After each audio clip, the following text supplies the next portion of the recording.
X plus 1/x equal to 3 అయితే x power 5 plus 1/x power 5 equal to ఎంత అని అడుగుతున్నాడు. నార్మల్గా అయితే plus plus equal to plus అవుతుంది. అదే ఆల్జీబ్రాలో అయితే plus plus equal to minus అవుతుంది, minus plus equal to plus అవుతుంది. ఈ ఎక్స్ పవర్ 5ని మనం ఏ విధంగా రాసుకోవచ్చు అంటే 2 + 3.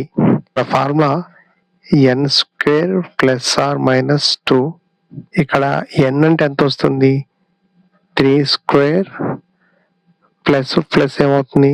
-2. 3² అంటే ఎంత వస్తుంది? 9 - 2 ఈక్వల్ ఎంత వస్తుంది? 7. ఇప్పుడు మనం నెక్స్ట్ 3 తీసుకుందాం. ఇక్కడ ఫార్ములా n³ ± 3 × n. ఇక్కడ n అంటే ఏమొస్తుంది? ఇక్కడ n అంటే ఏమొస్తుంది? 3. 3³ ప్లస్ ప్లస్ ఏమొస్తుంది?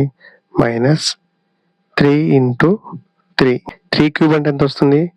27 - 3 × 3 9. ఎంత వస్తుంది? 18. ఆన్సర్ 18.